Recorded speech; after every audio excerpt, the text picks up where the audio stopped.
하나님 말씀 사무엘상 1장 10절로 18절 말씀입니다. 한나가 마음이 괴로워서 여호와께 기도하고 통곡하며 서원하여 이르되 만군의 여호와여, 만일 주의 여종의 고통을 돌보시고 나를 기억하사 주의 여종을 잊지 아니하시고 주의 여종에게 아들을 주시면 내가 그의 평생에 그를 여호와께 드리고 삭도를 그의 머리에 대지 아니하겠나이다. 그가 여호와 앞에 오래 기도하는 동안에 엘리가 그의 입을 주목한즉 한나가 속으로 말하매 입술만 움직이고 음성은 들리지 아니하므로 엘리는 그가 취한 줄로 생각한지라. 엘리가 그에게 이르되 네가 언제까지 취하여 있겠느냐, 포도주를 끊으라 하니 한나가 대답하여 이르되 내 주여, 그렇지 아니하니이다. 나는 마음이 슬픈 여자라. 포도주나 독주를 마신 것이 아니요 여호와 앞에 내 심정을 통한 것뿐이오니 당신의 여종을 악한 여자로 여기지 마옵소서.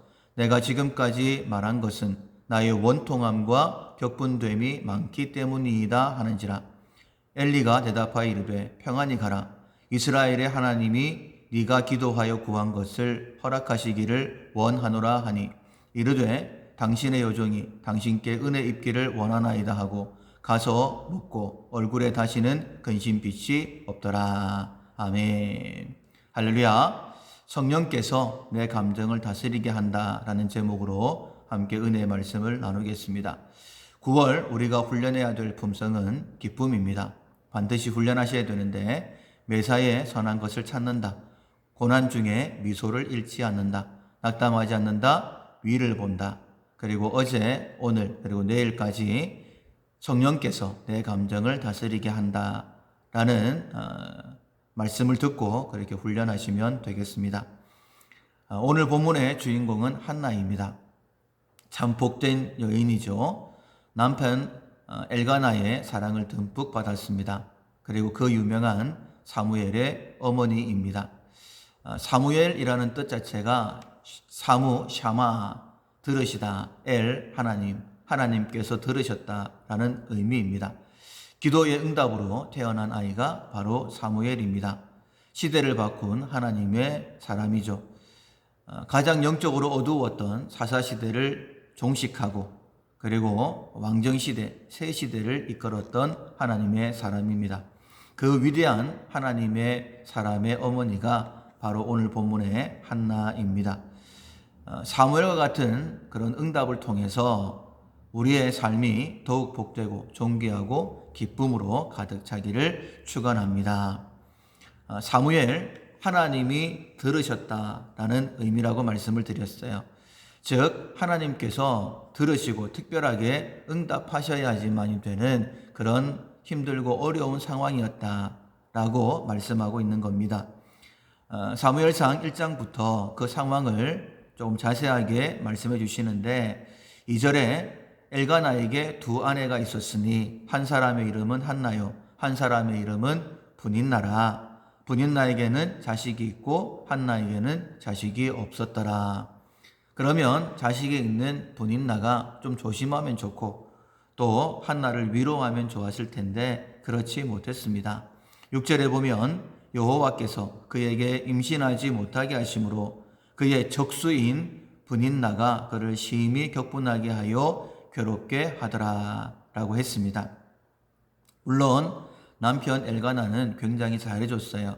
4절에 엘가나가 제사를 드리는 날에는 제물의 분깃을 그의 아내 분인나와 그의 모든 자녀에게 주고 한나에게는 갑절을 주니 이는 그를 사랑함이라 라고 했습니다. 그리고 7절에 보면 매년 한나가 여호와의 집에 올라갈 때마다 남편이 그같이 하매 분인나가 그를 격분시키므로 그가 울고 먹지 아니했다라고 했습니다. 하나님께서 좋은 남편을 주셨지만 아이가 없음으로 인하여서 분인나가 속을 뒤집어 놓으니 눈물이 마를 날이 없습니다. 아무리 남편이 잘해줘도 좋은지를 모르겠는 거예요. 그리고 음식도 넘어가지 않습니다. 한나처럼 답답하고 우울하고 억울하고 그런데 내 힘으로 어떻게 할 수 없는 그런 상황에 우리가 처할 때가 있습니다.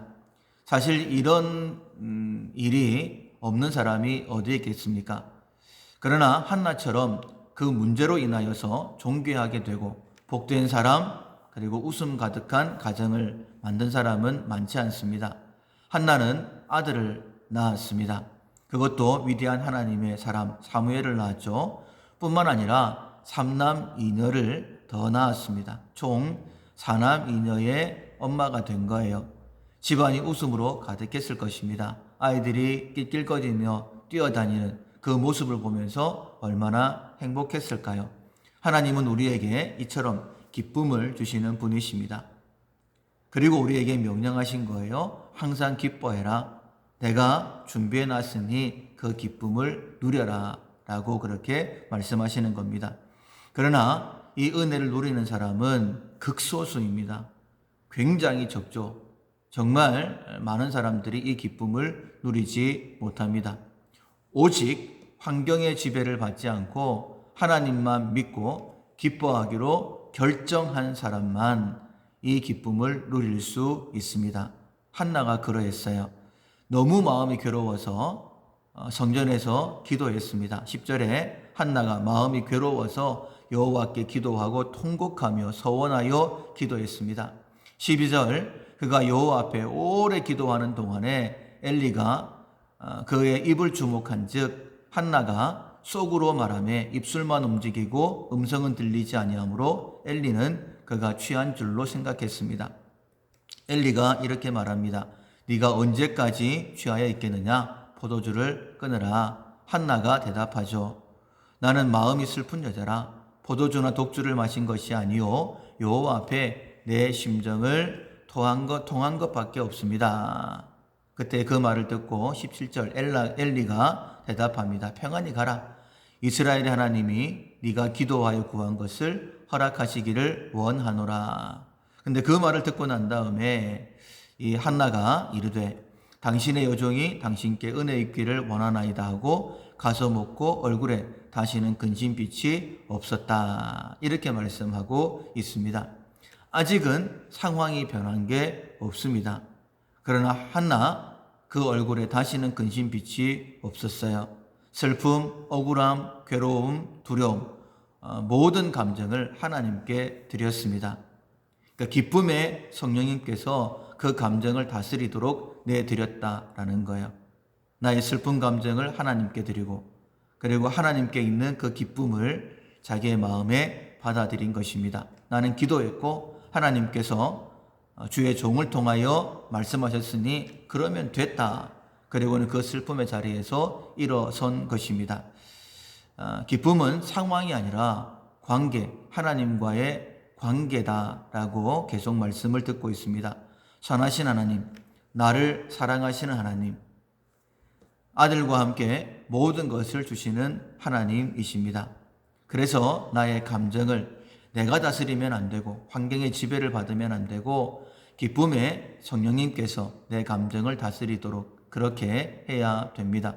빌립보서 4장 6절 말씀에 아무것도 염려하지 말고 오직 모든 일에 기도와 간구로 너희 구할 것을 감사함으로 아뢰라 라고 그렇게 말씀을 하셨습니다. 하나님 앞에 감사로 나아가는 그런 모습이 되어야 되는 거예요.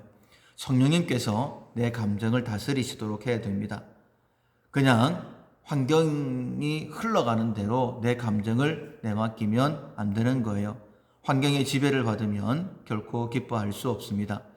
9월 한 달 시작하면서 제가 매일 계속 읊조리는 찬양 가운데에 나 기뻐하리라는 찬양이 있습니다. 아시는 분은 함께 찬양했으면 좋겠네요. 나 기뻐하리, 나 기뻐하리, 나 기뻐하리, 나 주 안에서 기뻐하리라.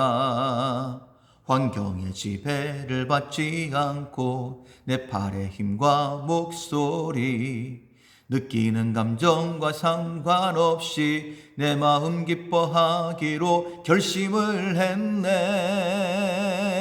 나 기뻐하리, 나 기뻐하리, 나 기뻐하리, 나 주 안에서 기뻐하리라.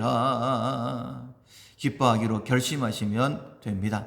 기쁨의 성령님께서 내 감정을 다스리도록 내 감정을 내드리는 훈련, 오늘 하루 내일 이렇게 훈련하심으로 인하여서 이 기쁨이 우리 가운데 풍성하기를 주님의 이름으로 축원합니다. 아멘.